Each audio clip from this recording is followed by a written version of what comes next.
Cumprimento a todos com a paz do Senhor. Privilégio de estarmos aqui nesta manhã, adorando o nome do Senhor, mais uma vez. Convido você que abra a sua Bíblia, nós vamos ler alguns textos. Nós vamos ler Gênesis, capítulo 8.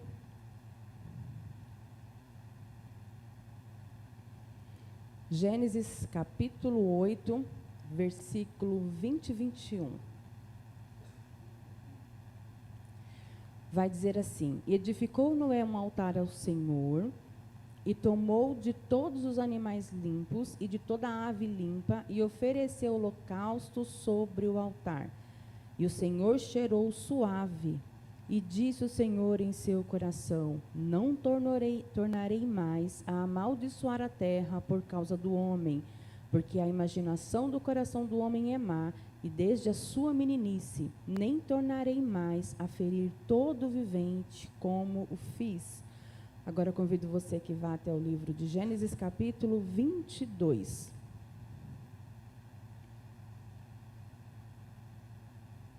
Gênesis, capítulo 22, versículo 13. E vai dizer assim: então tomou Abraão os seus olhos e levantou e olhou, e eis que um cordeiro de trás dele, travado pelas suas pontas no mato, e foi Abrão e tomou o carneiro e ofereceu-o em holocausto em lugar do seu filho. Agora nós vamos um pouquinho mais à frente, nós vamos no livro de Jó, capítulo 1. Jó, livro de Jó, fica antes de Salmos, capítulo 1. Jó, capítulo 1, e o versículo 5.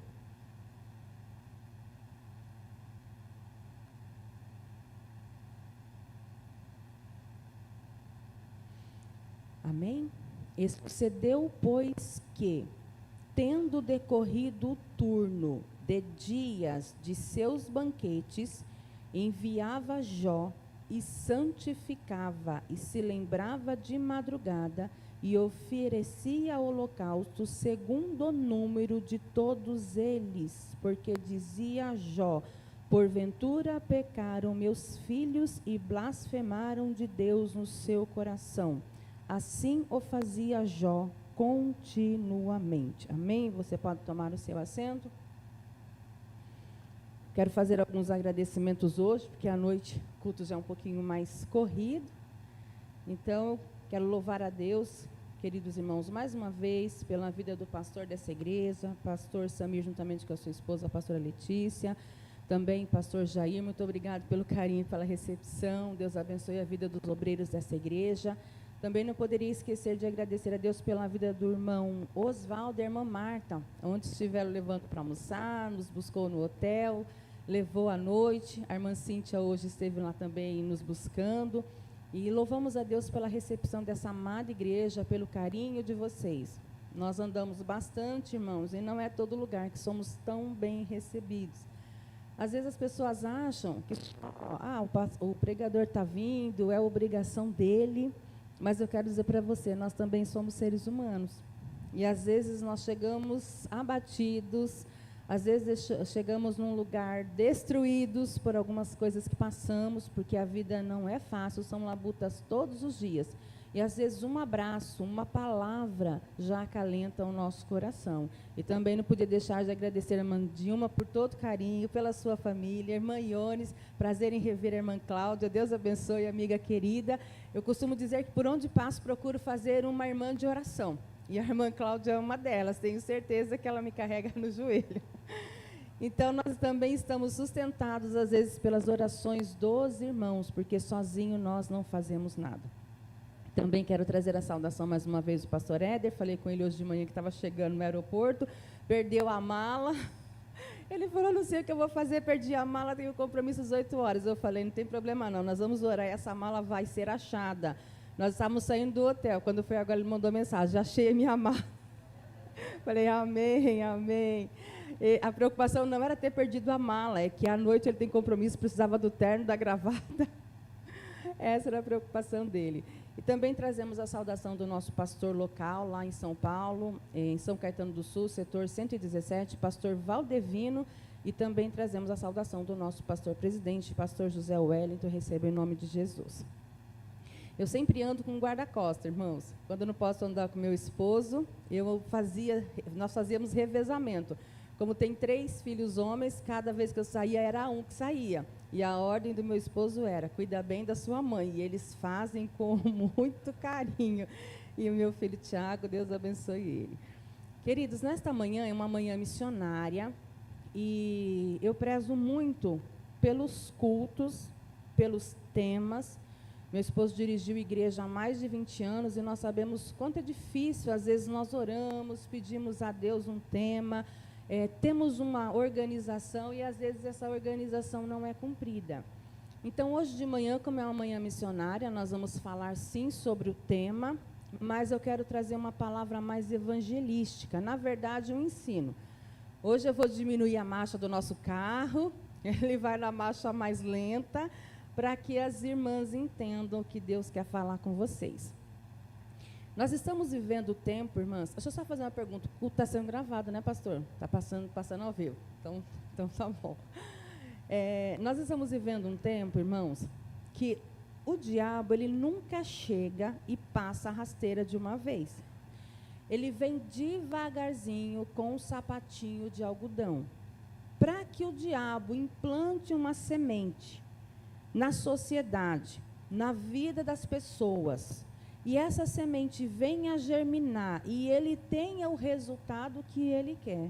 Às vezes demora 20 anos, 40 anos.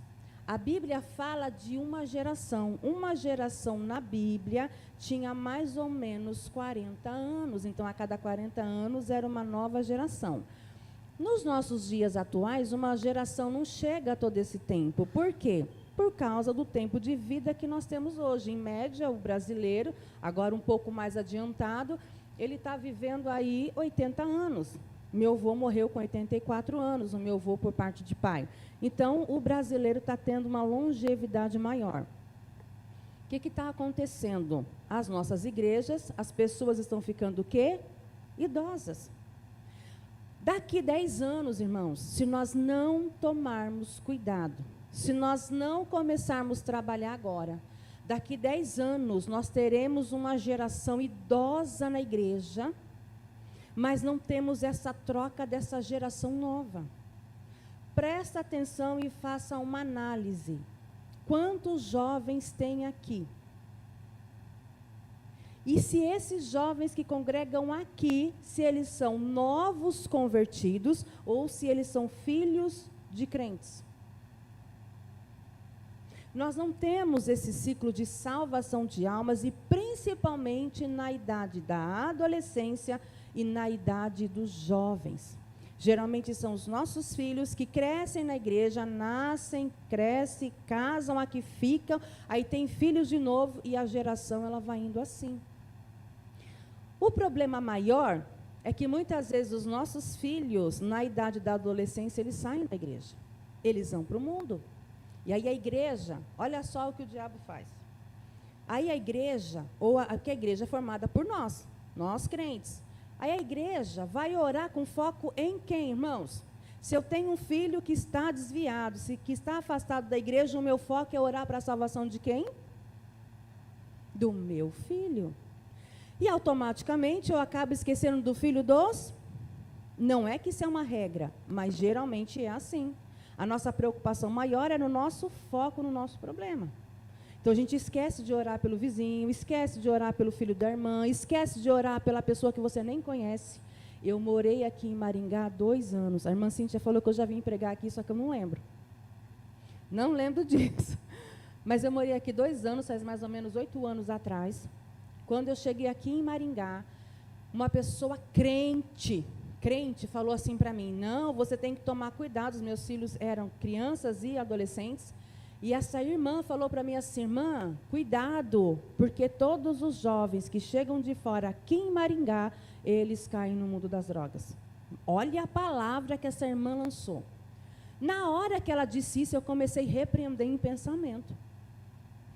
Consegui transferência para os meus filhos. Eles estudavam no instituto, 2, porque o outro já estava fazendo faculdade, tinha entrado na UEM. Um tinha conseguido no instituto e outro no Gaspar. Mas aí eu fiz transferência para os 2, porque saiu as 2 vagas no instituto, coloquei no instituto. E essa mesma pessoa, quando ficou sabendo que ele estava estudando lá, veio de novo falar comigo. Olha, muitos jovens que vão estudar ali, eles acabam ficando drogados, porque tem drogado na frente do instituto. Falei, irmãos, Senhor, eu não aceito isso. O Senhor não me trouxe para Maringá para que isso acontecesse na vida dos meus filhos. Igreja, sabe o que eu fazia? Tiago está aqui. E teve um ano que ele estudava à tarde e o meu outro filho do meio estudava de manhã. Então, eles não iam juntos e não voltavam juntos. Aí, o que eu fazia? Eles não cruzavam aqui a praça para não passar numa... Agora, não vou lembrar o nome da praça, mas eles não cruzavam direto. Eu fazia eles ir por fora do terminal para chegar até um instituto. Trouxe o meu do meio uma vez, ensinei o caminho para ele. O Tiago era menorzinho. O que eu fazia? Senhor, eu preciso levar o Tiago e buscar todo dia. Só que como que eu vou levar e buscar todo dia? Irmãos, Deus abriu uma porta para mim no centro de Maringá para mim trabalhar. Eu levava o Tiago e buscava ele no final da tarde. Quando eu chegava na frente da escola para buscar o Tiago, tinha vários jovens que vocês já sabiam o que eles ficavam fazendo na frente do instituto.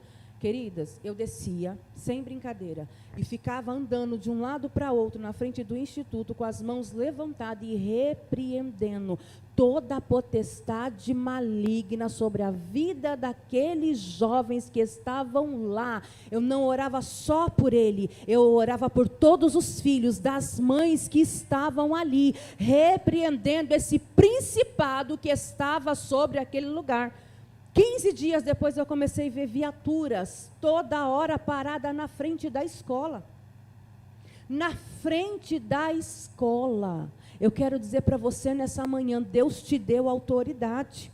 Por que é que você deixa o diabo cirandar na sua casa? Por que é que você deixa o diabo cirandar com os seus? Tem coisas que é luta, tem coisas que é provação, mas tem coisas que o diabo aproveita. E eu quero dizer para você nessa manhã, não deixe o diabo cirandar na tua casa. Você é homem de Deus, mulher de Deus, usa de autoridade e repreende esse demônio que se levanta lá. Por que eu estou dizendo isso para vocês, irmãos? Porque nós precisamos de jovens, a nossa geração vai passar. E aonde nós temos que injetar, fazer... Eu trabalhava com um pastor que ele dizia assim, que se ele pudesse, ele abria a cabeça dos crentes e colocava Jesus lá dentro. Porque, irmãos, nós precisamos injetar nas irmãs, nas mulheres, para mudar essa geração nova que vem, porque nós somos mães. Eu sou terapeuta cristã, atendo famílias, eu trabalho com meu marido já há mais de 20 anos com casais. Nós escrevemos para casais, somos professores de escola dominical, sou terapeuta cristã, psicanalista, e eu atendo mais ou menos, em média, 12 pessoas por dia. É uma loucura, e eu tenho gente na agenda esperando. Se você quiser conhecer um pouquinho do nosso trabalho, é só lá no Instagram, @terapeuta_Leila_Santos, que você vai conhecer o nosso trabalho. Queridas, eu converso com casais novos, eles falam para mim, eu não quero filhos. As meninas falam, eu não quero filhos. Para ter filho e criar igual minha mãe fazia, não quero. Para ter filho, e elas arrumam 1000 justificativas, eu não quero, elas não querem. Quando elas querem ter filhos, elas já têm mais de 30 anos de idade. Como que vai educar essa criança com toda a dedicação e entregar essa criança ao Senhor? Porque para nós mudarmos essa geração, igreja, nós precisamos investir nos nossos filhos. E olha o que o diabo fez. Ele lançou a sementinha e o Estado está tentando tirar de nós pais, a autoridade sobre os nossos filhos. Porque não pode fazer isso, porque não pode fazer aquilo, porque não pode fazer aquilo outro. Hoje as crianças pequenininhas já podem decidir o que querem ser na questão sexual. Elas já decidem. Se uma criança pequenininha falar na escola que ela é menina, que ela nasceu menina e quer ser menina, nós não podemos fazer nada. ou vice-versa. Eu atendi uma mãe que chegou esses dias desesperada e ela falou assim para mim: eu tirei a minha filha da escola porque uma amiguinha chegou para ela e falou assim para ela: olha, eu quero namorar com você. De 6 anos de idade, e chegou e deu um selinho nela. Ela foi reclamar na escola e a escola disse o seguinte: nós não podemos fazer nada. E se você falar qualquer coisa, a sua fala ainda é preconceituosa. O que ela fez? Ela tirou a criança da escola, colocou em outra, e essa criança, olha que coisa maligna, e essa criança entrou em depressão, porque perdeu a amiguinha. E aí ela começou a fazer terapia comigo para entender como lidar com a menina, e a menina fazendo terapia comigo para poder passar e trabalhar aquela ansiedade de uma criança de 6 anos. Se você conversar com qualquer pessoa hoje, eles vão falar, irmãos, que o nível de depressão que nós vivemos e ansiedade hoje é normal. É normal. E eu quero dizer para você, não é normal, não é. Eu, como sou profissional da área, existe a doença? Lógico que existe. Precisa ser tratada? Precisa ser tratada. Precisa entrar com medicação? Às vezes precisa. Mas olha que o nosso adversário faz. Ele se aproveita dessa situação e aí ele coloca a mão dele junto. Irmãos, o maior número de problemas de depressão e ansiedade está com quem? Com as mulheres.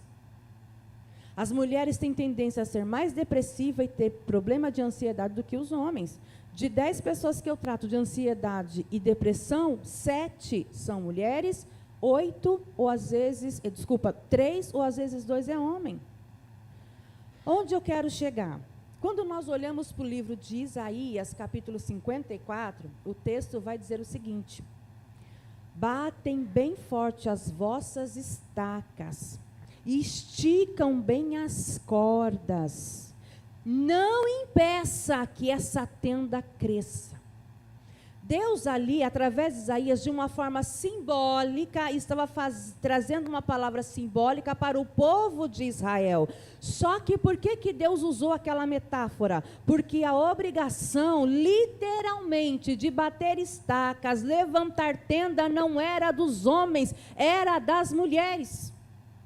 O povo andava como fazendo acampamento. Eles não tinham moradia própria, não tinham lugar fixo. Então eles andavam como nômades no deserto, fazendo acampamento. Por quê? Porque como eles trabalhavam com animais, eles precisavam de água e grama. Então eles viajavam, mudavam, porque quando entrava a seca que não tinha água, naquele lugar que os ribeiros secavam, tinha que se mudar para outro lugar, próximos de ribeiros de água, onde tinha alimento para os animais. Toda vez que mudava, as mulheres e as crianças eram responsáveis por montar e desmontar a tenda. Lembra que eu falei ontem para vocês que o povo de Deus caminhou no deserto e 42 vezes eles montaram e desmontaram tendas e tabernáculos? Depois continuou a mesma coisa, até chegar na terra prometida e ali fixar num determinado lugar. Então, quando chegava no ambiente, num lugar que era favorável, as mulheres responsáveis por bater a estaca, amarrar firme as cordas, porque ventava, tinha época que era vento, e se não tivesse bem armado, o vento levava estaca, corda e cortina, tudo embora.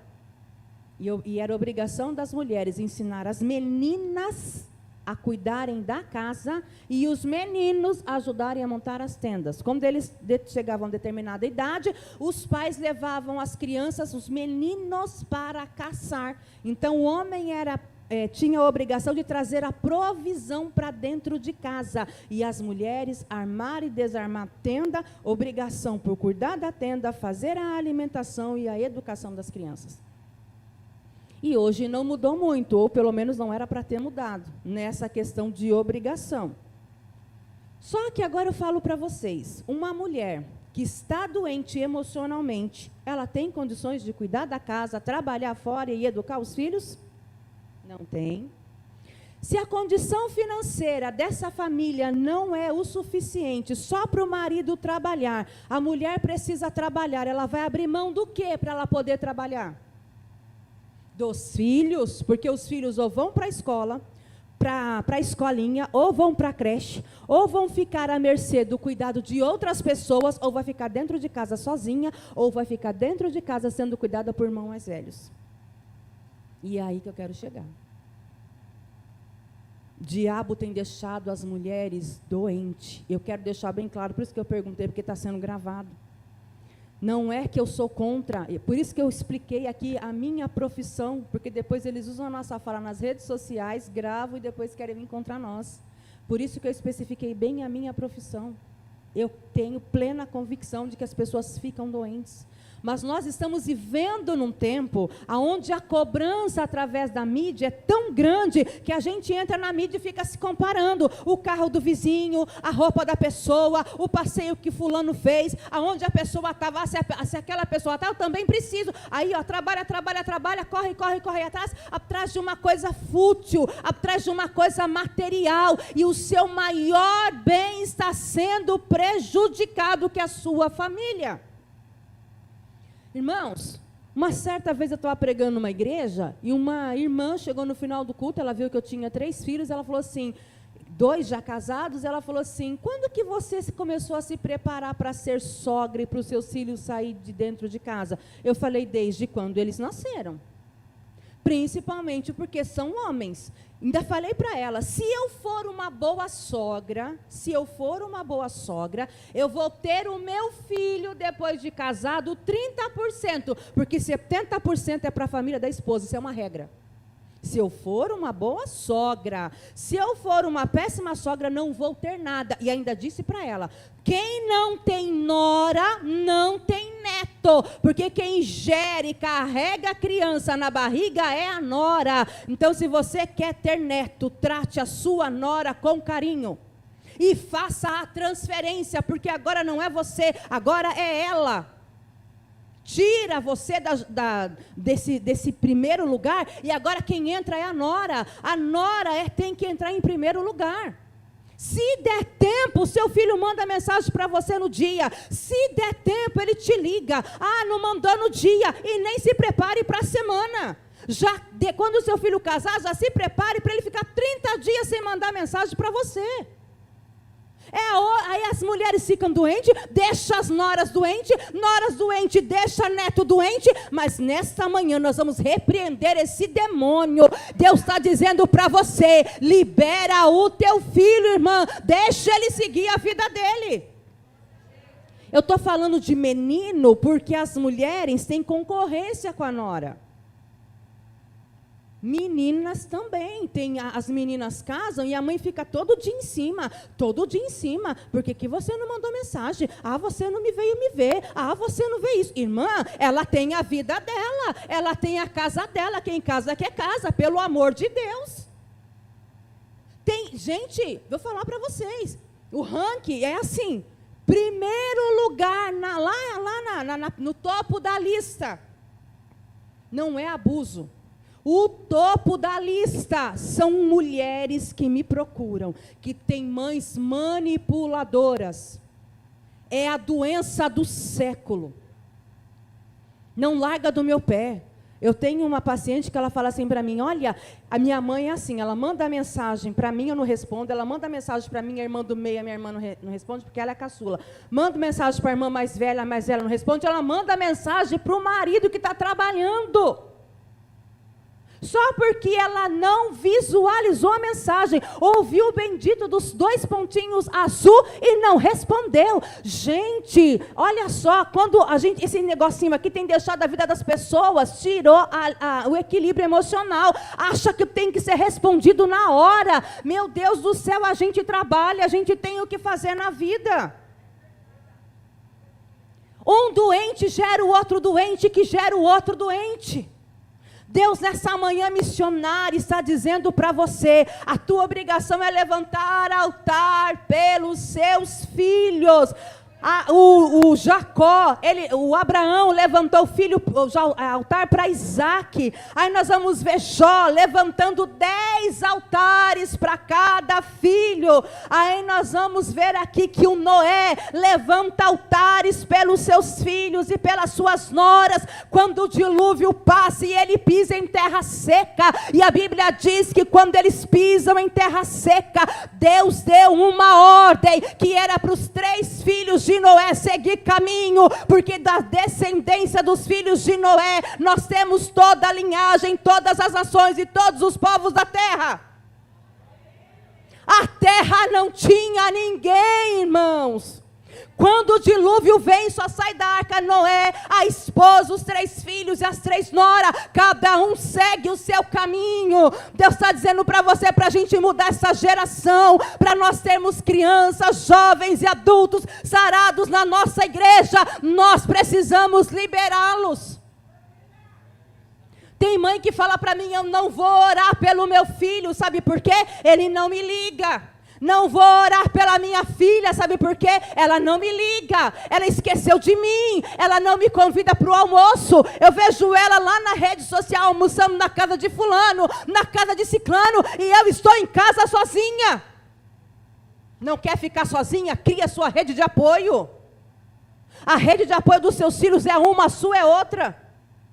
Eu tenho um filho em Minas, vai ficar 2 filhos em Fazenda Rio Grande, e eu vou para São Paulo. E não, irmãs, nós temos um grupo que só está eu, meu marido e os 3 meninos. A única coisa que eles falam, eles passam de manhã e falam, benção pai, benção mãe, bom dia, dá o nome dos irmãos, acabou. Acabou. Aí meu filho ficou agora quase 1 mês sem aparecer no grupo, porque a menininha dele nasceu agora, inclusive ontem, ela fez 1 mês, a Rebeca. Ele sumiu do grupo. Irmãos, eu não cobrei ele, e nem ia cobrar nunca. Agora é a vidinha dele com a esposa. A minha rede de apoio é outra. O que é rede de apoio? É as pessoas com quem eu vou conviver. Os amigos dos meus filhos são outros, eu tenho que ter os meus. Natal passado, esse Natal agora que passou em casa só eu, meu marido e o meu filho caçula Tiago, que ainda não estava namorando na época, agora já está namorando. Só nós 3. Não chorei, não reclamei. Gente, Natal para mim é como outro dia qualquer. É a sociedade que impregna isso na nossa mente. É bom a família estar reunida? Maravilhosa. Só que eu não preciso reunir a família no Natal só. Eu tenho outras datas que eu posso reunir. Famílias curadas, filhos curados. E eu quero falar de uma mulher nessa manhã. Porque, irmãos, no altar do holocausto se oferecia 5 tipos de sacrifícios. O fogo ficava aceso 24 horas. Tinha sacrifícios específicos para dias específicos. E um dos sacrifícios específicos era o sacrifício de gratidão. E quando a família era muito pobre, o que era o sacrifício de gratidão? Quando uma criança nascia, se levava a criança ao templo ou ao tabernáculo, no tempo determinado, porque tinha dias para levar para apresentar, não era o dia que queria não. Deus falou para Moisés, menina vai se apresentar com tantos dias, menino vai se apresentar com tantos dias, tempo de purificação da mulher para menina e para menino era diferente, então tinha dia certo. Você não podia chegar no altar o dia que você queria para fazer oferta de gratidão, não, tinha dia marcado.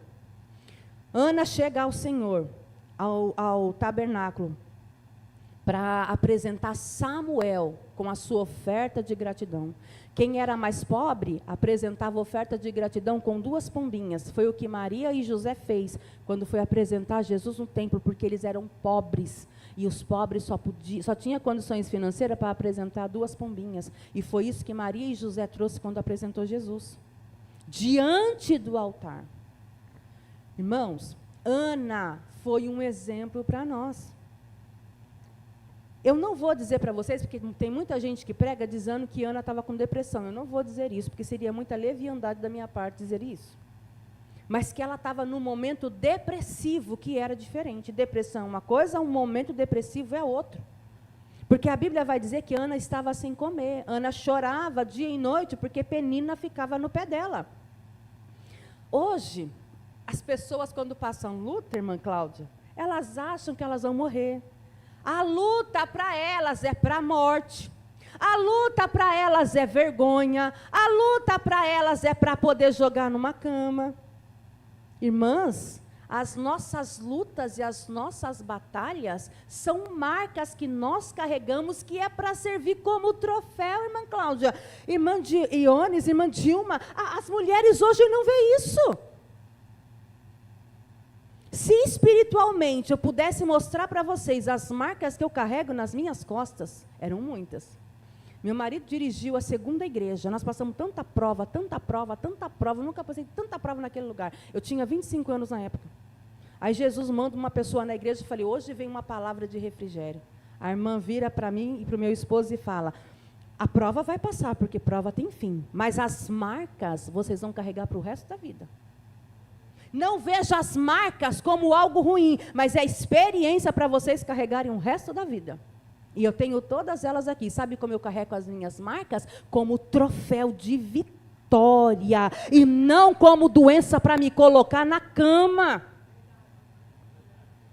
A Ana, ela estava ruim, ela estava doente, ela não queria comer. Porque a Penina ficava no pé dela todo dia. Sabe que você vê a tua concorrente gerar? Irmãos, já é difícil dividir o marido. Imagina isso. A pessoa, você tem um marido e você tem que dividir ele. E o marido escolhe qual é a esposa que ele quer passar a noite. Você não tem opção de escolher. Ah, marido, vem dormir comigo. Vou respirar fundo, mas eu vou falar. Hoje dá até vergonha. A gente está num ambiente e as mulheres mandando nos maridos no meio do ambiente. Senta aqui. Parece que está falando com criança. Fica ali. Passa a marcha do carro. Já era para você ter estacionado. Olha o estacionamento ali. Por que você não viu? Irmãs, homem enxerga como se tivesse um tapume. A visão deles é túnel. Eles não enxergam como a mulher enxerga. A mulher tem uma visão de quase 360 graus. Sem eu olhar para trás, eu estou vendo o que está acontecendo atrás de mim. Homem, por isso que homem não encontra a bendita da manteiga na geladeira, não encontra o leite na geladeira, não encontra nada. Aí a mulher que não sabe ter a comunicação assertiva, o marido fala assim, cadê a manteiga? Que eu não estou achando. Aí para piorar a situação, para piorar a comunicação, ela fala assim, a manteiga está atrás da Tupperware laranja. Primeiro que ele nem sabe o que é Tupperware. Segundo, que homem não sabe o que é cor laranja. Porque a nossa palheta de cores, só para vocês terem uma ideia, a palheta de cores que mulher enxerga é mais de 10.000 cores. Por quê? Porque nós somos formadas por 2 cromossomos X. Cada cromossomo X tem a sua palheta de cores. Homem é formado por um X e por um Y. Ele não enxerga igual você, minha querida. Eu vejo casais se separando por causa da manteiga da geladeira. Porque o homem deixou o feijão pegar fogo, queimar e não sentiu o cheiro. Homem não sente cheiro das coisas como mulher sente. Você está lá na lavanderia lavando roupa, tem 3 panelas no fogão, você sente o cheiro, você sabe se é o arroz, se é o feijão ou se é a carne. Aí a lindinha da esposa fala assim, meu bem, desliga o feijão que está queimando. Ele chega, ele vai cheirar, ele nem sabe o que está queimando. Não sabe, irmãs, ele vem cheirar na panela. E ele não sente cheiro de queimado. Homem não sente cheiro igual a gente. Deus fez homem e mulher totalmente diferente. Nós enxergamos diferente, falamos diferente, sentimos cheiros diferentes e ouvimos diferente. Aí a briga está instalada dentro de casa. Porque hoje as mulheres aí querem mandar no marido. Imagina se hoje o marido tivesse 2 esposas, coitado dele. Coitadinho do marido. Uma já está difícil de cuidar, imagine 2. Para uma esposa pedir para o marido dormir com ela tinha que oferecer alguma coisa, ou fazer troca com a outra mulher. É o caso da Raquel e da Lia. O Rúben, filho da concubina de Raquel, achou umas fugiu o nome agora da fruta lá. Fugiu o nome, não vou lembrar. Encontrou umas frutas que ela era afrodisíaca. Mandágora, que irmãs abençoadas, obrigada. Aí elas quiseram fazer uma troca. E aí a Raquel faz uma troca com a Lia e o Jacó vem dormir com a Lia naquela noite. Então, se o marido fosse dormir, teria que ter uma troca entre as mulheres. Elas que tinham que se entenderem. Agora você imagina o pé de guerra. Mas a Bíblia, irmãos, mostra o seguinte para nós. Que o tempo que a Ana ficou passando prova com a Penina foi uma prova suficiente para mudar o coração da Ana. Porque Ana queria um filho para si. Por causa da Penina, a Ana gerou um filho para Deus. A Ana entendeu que se ela gerasse um filho para Deus e parasse de brigar com a Penina, Deus ouviria a oração dela. E a Bíblia diz que Ana chega lá no tabernáculo, no pátio das mulheres, dobra o joelho em lágrimas muito cedinho, que a boca só se mexia, palavras não saíam. E a Bíblia diz que Eli ainda olha para ela e fala: mulher, por que você está embriagada logo cedo? E ainda foi acusada. E ela diz: meu Senhor, a tua serva não está embriagada, o meu coração está contrito. Aí ele olha para ela e diz o seguinte: filha, hoje tu sai daqui com a tua vitória, porque o Senhor ouviu a tua oração. E o voto de Ana foi: Senhor, se tu me deres um filho homem, eu te darei, eu te entregarei essa criança para ti. Irmãos, você sabe quantos anos a Ana entregou Samuel no templo? 3 anos de idade. Ela ficou grávida, ganhou Samuel, no ano seguinte ela não sobe ao templo, como era costume. E aí o marido fala: Ana, você não vai? Não, vou ficar com Samuel. 3 anos, a Bíblia diz que quando Samuel se desmamou, ela entrega o templo. E a idade de desmama da criança era no máximo 3 anos de idade. Eu acho que Ana aproveitou até o máximo, cumpriu até o último momento do tempo para deixar a criança mamando. Com 3 aninhos de idade, Ana sobe ao templo, junto com Elcana, oferece sacrifícios de gratidão ao Senhor, apresenta Samuel ao templo e entrega ele ao Senhor. E a pergunta para você é: hoje é manhã missionária, você quer entregar o seu filho a Deus? Entrega sem reserva. E eu vou falar mais. Você está disposta a entregar o seu marido para Deus? Falo isso com muita propriedade. Hoje, uma das coisas mais difíceis que tem é quando um pastor olha para o púlpito e ele vai procurar um obreiro para mandar dirigir uma congregação. Quando o obreiro é chamado no gabinete, ele diz assim: vou perguntar para minha esposa, que ministério é esse? Tudo isso já tinha que sido conversado quando você casou. Tudo isso já tinha que ser acertado antes, quando seu marido assinou o documento, aceitando ser separado para a obra de Deus. Mas hoje as pessoas querem cadeiras, púlpitos, títulos e posição. Na hora que o pastor precisa enviar um obreiro: não, eu não vou. Não, eu não quero. Quantos membros tem na igreja? Quantas pessoas tem lá? Onde é a igreja? Não tem, as mulheres não querem.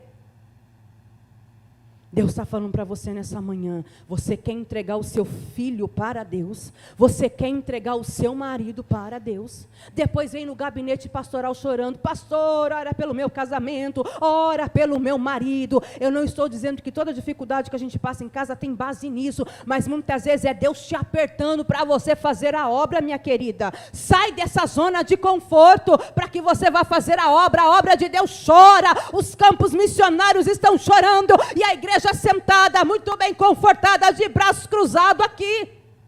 Aqui que eu digo não é especificamente aqui, eu estou dizendo no sentido total. Os meus filhos têm o sobrenome de evangelistas, porque o meu marido, quando eles nasceram, ele falou para mim: você pode escolher o nome deles, mas o segundo nome é meu, eu escolho, e eu vou colocar evangelista, porque eu já vou consagrar eles para Deus. Meu filho mais velho tem 27 anos, é pastor integrado pela Assembleia de Deus da Missão, lá em Varginha. Ele não dirige uma congregação, ele dirige um campo. O meu filho do meio, ele trabalha na área administrativa e é diácono, e eles foram separados para diaconato aqui em Maringá. E quando eles foram separados, eles tinham mais ou menos, o Mateus devia ter mais ou menos uns 18 ou 19 anos, quando foi separado para o diaconato. Você quer entregar o seu filho para Deus nessa manhã? Você quer entregar a sua casa para Deus nessa manhã? O meu filho mais velho, quando nós morávamos aqui, ele estava gostando de uma moça. E ele falou: mãe, eu quero pedir essa moça em namoro, como que eu sei se essa moça é de Deus ou se não é? Falei: fala para ela o seguinte, você tem chamado pastoral, você quer dirigir igreja, você ama esse chamado, você não vai ficar muito tempo em Maringá, pergunta para ela se ela está disposta a sair de Maringá e assumir o pastorado com você. Você vai saber se é de Deus ou não, porque não existe ninguém predestinado. Aí ele falou para ela, em lágrimas ela respondeu para ele: eu gosto de você, mas não quero. Não quero sair de Maringá e não quero ser esposa de pastor. Ela foi errada? De forma alguma. Pelo menos ela falou a verdade e não atrapalhou o ministério dele. Porque nesta igreja, e está aqui presente nesta manhã, porque Deus não está falando com quem está em casa, não. Até está falando pela internet, mas a palavra é para quem está aqui. Tem pessoas aqui que o ministério está parado. E Deus vai trabalhar na tua casa para que esse ministério ande. Aí conheci a minha norinha, que eu falo que a tampa e a panela certinho. Ela fala assim para ele, igual a Ruth falou para Noemi: aonde tu fores eu irei. Aonde tu colocares a cabeça para dormir, dormirei eu. E aonde você foi enterrado, eu também serei enterrado. Ela fica com a malinha dela pronta e fala para ele: onde que eu vou? Onde eu vou? Para onde eu vou? E agora a Rebequinha, a mesma coisa. Ela falou assim: quando eu passar o resguardo e ela tomar a segunda vacina, a segunda vacina, onde você for, eu vou junto. Ele faz visita na chácara, ele faz visita no sítio, 40 minutos para chegar na casa dos irmãos para fazer visita no chão de terra. E ela fala assim: eu vou junto, não tem problema, eu vou junto, eu levo as mamadeiras, levo tudo, mas eu vou junto. Deus está falando para você nessa manhã, você está disposto ou disposta a entregar a tua casa para Deus? Porque o Samuel foi entregue ao templo. E Deus precisava de um homem como Samuel, porque o tempo era difícil. Mas Deus levantou Samuel como profeta, juiz e sacerdote. Samuel foi o divisor de águas entre a teocracia e a monarquia. Saul ungiu Davi a rei. Deus precisa dos nossos filhos, irmãs. E eu quero nessa manhã falar de uma outra mulher. Ela não foi pregadora, ela não foi escritora, ela não foi ensinadora, era uma mulher simples de tudo, que evangelizou a sua própria casa. Às vezes nós queremos evangelizar as nações, mas não evangelizamos a nossa casa. Queremos ir ao campo, mas não damos conta da nossa casa. Você não pode levantar para ensinar aquilo que você não vive. Não pode. Como que você vai? Eu falo de ensinar, mas inclui ensinar, pregar e cantar. Eu não nasci pregadora não, irmãos. Eu cantava, meu marido pregava e eu cantava e saía com as 3 crianças. Se tivesse acontecido comigo alguma coisa naquela semana e eu não me consertasse, eu não conseguia subir no altar para cantar. Parece que o Espírito Santo me incomodava e todo mundo sabia o que tinha acontecido. Deus está falando para você: quer cantar, quer pregar, quer ensinar, viva aquilo que sai dos seus lábios. Às vezes eu quero ir pregar fora, mas não dou conta da minha casa. Às vezes nós pensamos assim: mas eu não ensinei lá fora, não preguei lá fora. Estava correndo um vídeo na internet um tempo atrás, que tinha umas pessoas que estavam chegando diante de Deus, como se fosse o tribunal de Deus, e aí as pessoas se apresentavam e cada um ia dar a sua justificativa, porque não tinha pregado, porque não tinha feito a obra. Aí chegou uma senhorinha de idade e falou assim: então, fiz tão pouco. A única coisa que eu consegui fazer foi ensinar e evangelizar os meus filhos. Aí no videozinho mostra assim: uma tela se abre, e aí na tela começa a aparecer o filho dela, pregando e evangelizando. E aí o anjo fala para ela: onde você não foi, seus filhos foram por você. As almas que você queria ganhar, os seus filhos ganharam, e você faz parte dessas almas. Então a tua coroa será no mesmo nível dos seus filhos. Agora as mães não ensinam em casa, não cuidam, não evangelizam, não falam de Jesus, não levanta altar e não ora. A casa está pegando fogo, chama o terapeuta. Se as pessoas escutassem o que eu falo e colocassem em prática, eu ia ser uma das primeiras a perder os pacientes. Irmãos, os maiores psicólogos e terapeutas são os pais para os filhos. Entrega os filhos na mão de terceiros. Aí a pessoa fala assim: mas eu não sei como agir. Você sabe. Abraçar, você sabe. Falar eu te amo, você sabe. Ler a palavra junto com seu filho, você sabe. Orar, você sabe. Orar por ele. Fazer culto doméstico, você também sabe. Por que é que você não faz? Se toda a casa tivesse isso, o nível de terapia ia cair muito grande. A Rebequinha nasceu, fez um mês agora que eu falei para vocês, com 15 dias de idade. Meu filho abria a Bíblia e ficava lendo para ela. Aí eu falei para ele assim, ó, eu não sei que versão da Bíblia você está lendo, mas leia a versão mais antiga possível, com aquelas palavras bem difíceis. Mas ela não vai entender, mas o cérebro dela vai registrar. Até os 3 anos de idade, irmãos, é a época que o cérebro da criança parece uma esponjinha, ele suga tudo, tudo, tudo, tudo, tudo. A gente pensa que a criança não está entendendo, mas é a época que ela mais absorve. E são essas lembranças, formação até os 3 anos de idade, que vai fazer a diferença na sua fase adulta. Que é aquilo que fica no nosso inconsciente. Ele lê para ela todo dia. Até postei uma foto uns dias atrás, que ele estava lendo para ela, e ela ficava olhando para o rosto dele, como se ele estivesse fazendo algo tão importante, que na verdade estava, mas como se ela estivesse entendendo o que ele estava falando. Todo dia ele tira 1 hora por dia para ler a Bíblia com a Rebeca. Aí ele prega para ela, porque ele vai pregar à noite, então primeiro ele prega para ela. Aí o ritmo da pregação é de acordo com o fundo musical. Se é um fundo musical mais agitado, ele coloca mais ritmo, intensidade na pregação. Todo dia ele prega para ela. E por que você não faz isso com seu filho dentro de casa? Pais que ensinam as crianças dentro de casa, estuda a Bíblia com as crianças dentro de casa, são filhos mais obedientes. Você nem precisa falar para ele, eu sou seu pai, porque ele já entende o que é hierarquia. Os pais hoje permitem que os filhos chamem eles de você. Vocês sabem por que entrou essa liberdade dos filhos chamarem os pais de vocês? Depois da Segunda Guerra Mundial, os Estados Unidos implantou na mente das pessoas para desconstruir a personalidade do homem de pai como autoridade do lar. Foi isso que aconteceu. Aí começou a entrar os desenhos. Os seriados, não sei se vocês vão lembrar daquele seriado, Ginny e Eugênio. O marido, coloca na internet, vocês vão ver, o marido era, acho que um almirante, um sargento, não sei direito qual era a patente dele, ela era uma feiticeira, ela fazia do marido gato e sapato. Transformava ele num gato, mexia o nariz e fazia outra coisa. O marido se transformava em tudo que ela queria, e fazia tudo que ela queria.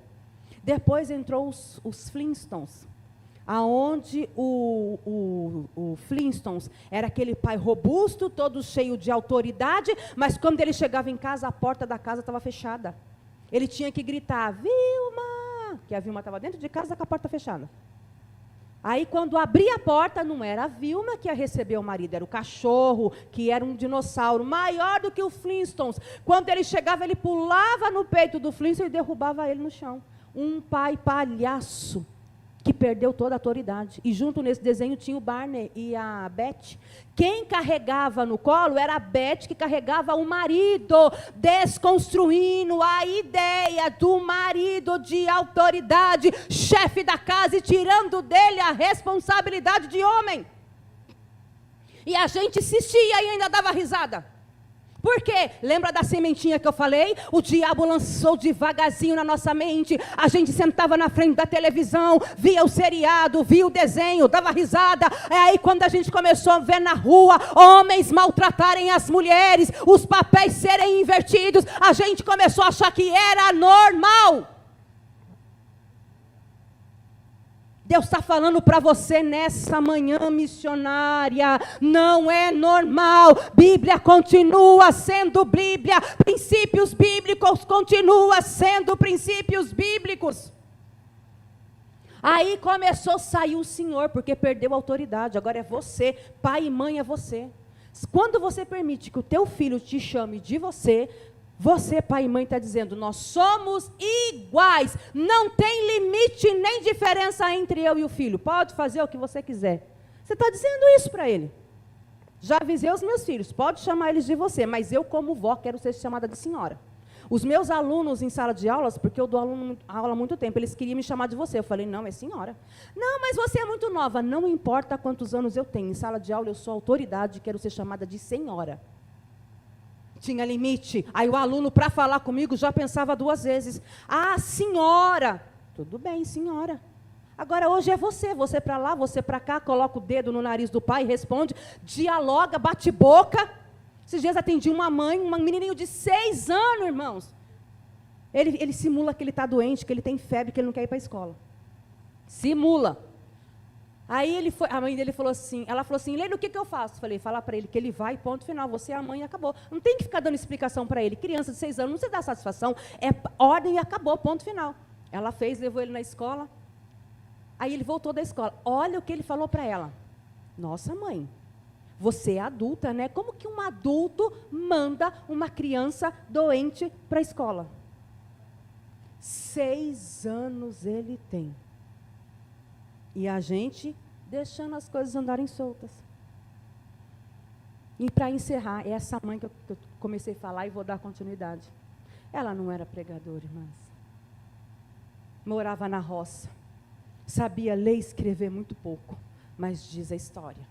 Ela tinha 4 filhos. E ela evangelizava os filhos todos os dias. Falava de Jesus para os filhos todos os dias. E o nome dela é Morrow Hagran, mãe do Billy Graham. Ela não orou falando que ela queria pregar as nações. A biografia dela diz, se eu evangelizar a minha casa, ganhar minha casa, eu já fiz muito. E não pensem vocês que Billy Graham começou desde pequenininho, não. Quando ele chegou na idade da adolescência, ele começou o ministério mais ou menos com 33, 34 anos. Ele começou tarde, porque ele não queria saber da igreja. Ele não queria saber de Deus. Mas a mãe dele falava, fazia ele sentar, falava, a Bíblia, sempre ela dizia que era a frase célebre de Billy Graham, a Bíblia diz, e ela falava para ele com autoridade, senta aí porque você vai ouvir, porque a Bíblia diz isso, porque a Bíblia diz isso, porque a Bíblia diz isso, porque a Bíblia diz isso, porque a Bíblia diz isso, e os filhos não tinham autoridade para discutir com ela, porque diante da palavra de Deus, a autoridade é a palavra. Diz a história, que por 7 anos, eu já estou encerrando, 7 anos a mãe de Billy Graham, quando viu que ele tinha o chamado missionário, evangelístico, ela orava 2 horas por dia pelo filho, levantando o altar para ele de oração. E nessas 2 horas de oração ela orava, Deus abre a mente do meu filho, inculca a palavra na cabeça dele, coloca ele no caminho certo. E ele não tinha feito faculdade. Billy Graham entrou em 3 faculdades, começou a estudar e parou, saiu. E orando todo dia, todo dia. E a pergunta para você é, quantas horas você levanta altar para a sua casa? Quantas horas você levanta altar para os seus filhos? Na geração que nós estamos vivendo, nós não temos tempo nem de orar por nós, quanto mais de orar pela casa. Aí Billy Graham se aprumou, entrou, fez a faculdade, se formou, começou o ministério. Quando ele começou o ministério, ela continua as 2 horas de oração, mas agora muda o foco da oração. E a oração dela é: Senhor, que todas as palavras que saiam da boca do meu filho sejam palavras verdadeiras e venham impactar quem ele prega. Aí a gente olha para Billy Graham e dedica para ele toda a glória. Eu não estou falando de glória de Deus, não. Estou falando glória porque ele chegou até lá. Mas eu vou dizer para vocês, eu não sei como era a vida da esposa dele, porque eu não estudei a biografia dela. Mas pelo menos a mãe carregava sobre o ministério de Billy Graham 50% do ministério dele. E foi um dos maiores ganhadores de alma do nosso século. Quando ele precisava de ajuda, irmãs, diz a história, a biografia, que uma certa vez Billy Graham estava pregando uma das maiores cruzadas na África, e naquele dia ele travou. Antes de subir no púlpito, ele travou. O que ele fez? Ligou para a mãe. A mãe estava internada, e ele não sabia. Naquele dia, ela ia amputar as 2 pernas, porque ela estava com trombose. E ela nunca ligou para Billy Graham dizendo: Billy Graham, vem me ver porque eu estou doente, Billy Graham. Eu orei por você, se você está aí foi por causa das minhas orações. Não, Billy Graham nem sabia. Ela estava no hospital. E diz a história que quando ela atende o telefone, ela não conta para ele que ela estava para amputar as pernas. Ela diz: diga, meu filho, o que é que você deseja? E ele falou: mãe, eu preciso subir no altar para pregar e não consigo. Ela pegou o telefone e orou por ele.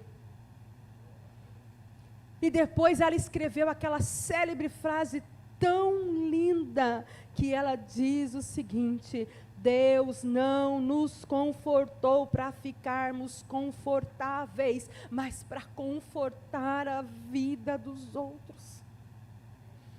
Se coloque de pé, igreja. Nunca se houve um tempo onde as pessoas são tão individualistas. Minha cadeira, minha pasta, meu instrumento, tudo é meu. Se eu não sentar no melhor lugar, não está bom. Se na igreja não for o melhor ar-condicionado, não está bom. Se não for a melhor cadeira, não está bom. Na África, eles não têm aonde sentar, eles se assentam no chão para ouvir a pregação. Um amigo meu foi pregar lá e ele estava contando o testemunho. O irmão passou o microfone para ele, achou que ele ia pregar 1 hora. Ele falou assim: não, irmão, é 3 horas de pregação. Aí tem um intervalo para a gente comer um lanchinho e volta mais 3 horas de pregação. Ninguém quer cantar aqui não, a gente quer ouvir a palavra. E aí, irmãos, não vai muito longe. A maior influência de Billy Graham para ele se tornar o missionário evangelista que ele se tornou foi John Wesley. Não sei se vocês conhecem a história, mas diz a história que o Billy Graham se ajoelhou no tapetinho que o John Wesley orava, e no mesmo tapetinho que tinha as marcas de joelho de John Wesley, ele fez aquela célebre oração: Senhor, faz de novo. E Deus fez na vida do Billy Graham o que era o John Wesley. E diz a história, a biografia de Susanna Wesley, uma mãe de 19 filhos, que apenas 12 sobreviveram, marido preso, e ela cuidava da igreja, cuidava da fazenda, não tinha o que comer dentro de casa, mas Deus provia.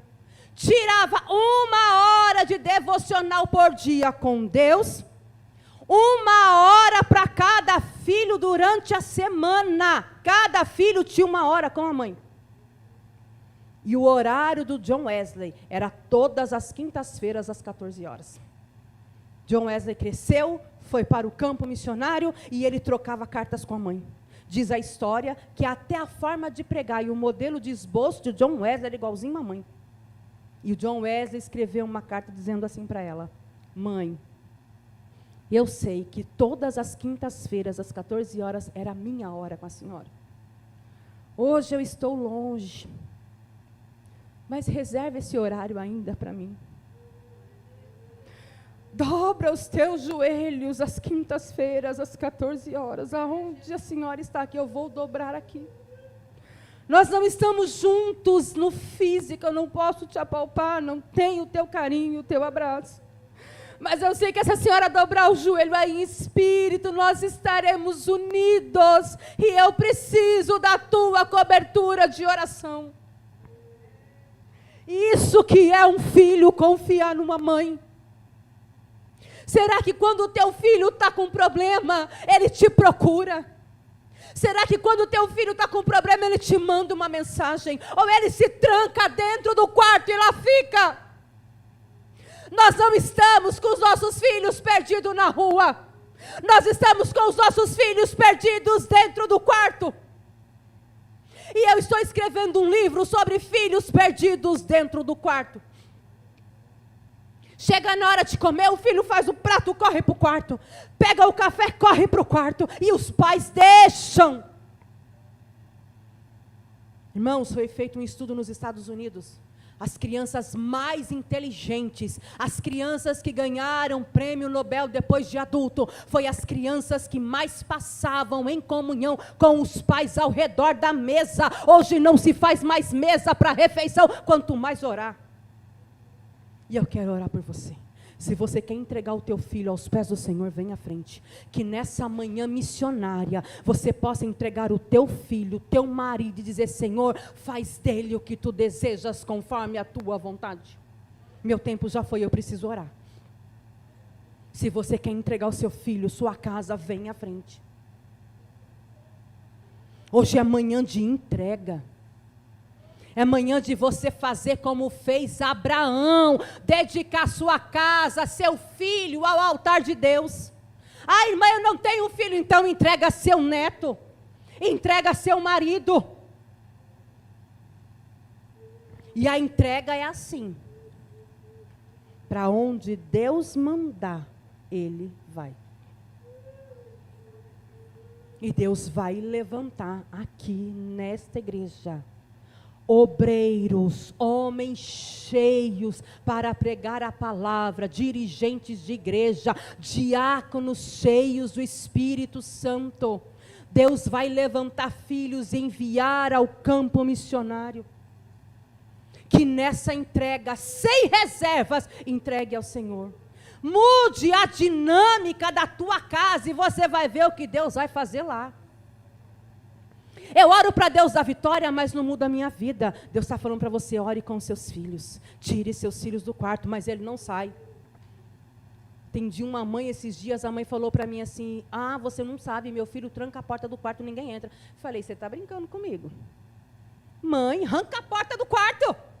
A hora que o seu filho for para a escola, arranca a porta, quero ver ele trancar a porta. As mães têm medo de usar autoridade dentro de casa. Aí ela, sabe o que ela fez? Arrancou a porta. Quando ele chegou em casa, que não tinha a porta do quarto, ele falou: vou me trancar no banheiro. Eu falei para ela: arranca a porta do banheiro. Desafiando o pai e mãe. A autoridade é você lá dentro. Deus está entrando hoje na tua casa, repreendendo todo espírito de rebeldia, colocando por terra e revestindo você nessa manhã de autoridade diante do altar. O altar está aqui. Receba a autoridade de Deus para falar na tua casa. Receba a autoridade de Deus para botar ordem lá dentro, porque você, quem manda lá não é seu filho, quem manda lá é o seu marido, não é seu filho. Deus está te dando autoridade hoje para mudar as coisas lá dentro. Tem gente que ora em jejum e fala: Deus muda. Deus vai mudar, mas você vai ser o instrumento da mudança. E Deus está revertendo situações lá na sua casa. Eu vejo um adolescente, um menino, Deus está me mostrando, trancado dentro do quarto, vendo vídeos na internet, como tirar a própria vida. E essa mãe está aqui. Mas Deus vai entrar lá agora, repreender esse espírito de morte dentro desse quarto, que ataca a mente do teu filho. Deus está falando para você: entra no quarto dele, repreende, ore na cama, na roupa, ore em todo o quarto, vá lá durante a noite, põe as mãos sobre a cabeça dele, porque Deus está dando livramento hoje. Ele estava com dias contados para cometer esse ato, mas Deus nesta manhã está cortando este laço e dizendo: filha, por causa das tuas orações, eu alcanço o teu filho agora e te dou vitória. Fecha os teus olhos, Pai Celestial, eu quero orar pela tua igreja. Ó Deus, os teus filhos estão aqui nesta manhã missionária. Jesus, o Senhor está entrando em cada casa agora, mudando a história de famílias aqui, famílias que estavam com dias contados, aonde o diabo entrar para destruir. Visita quem está assistindo pela internet também, visita a casa, visita os quartos, visita os filhos, visita a sala, visita a lavanderia, visita a cozinha agora. Satanás, pega a tua bagagem e vai saindo. Como profeta de Deus, como ministra do evangelho, eu a ordeno agora em nome de Jesus, na autoridade que há no nome de Jesus, pega a tua bagagem e vai saindo. Aonde você estiver escondido, sai agora, pelo poder da palavra, sai agora, vai saindo agora. Aonde você estiver alojado, vai saindo agora. Dá vitória para a tua igreja, dá vitória para as mães que estão aqui, sustenta elas na graça. Repreende, Senhor amado, todo o sentimento, todo o desequilíbrio emocional, que elas deem conta de cuidar da casa delas, que elas deem conta de trabalhar, que elas deem conta de trabalhar do marido e principalmente cuidar dos filhos. Entra com graça, entra com sabedoria, entra com inteligência agora. Deus vai dando essa virtude do alto sobre as tuas filhas, para que elas possam exercer esse trabalho com muita sabedoria, com muito exímio, Senhor amado, e receba diante do teu altar o sacrifício que elas entregam agora, o sacrifício que eles entregam agora diante de ti, que são os filhos, os maridos e a família, como oferta agradável a ti. Receba o voto de cada uma delas como Ana. Assim eu te agradeço em nome de Jesus. Amém.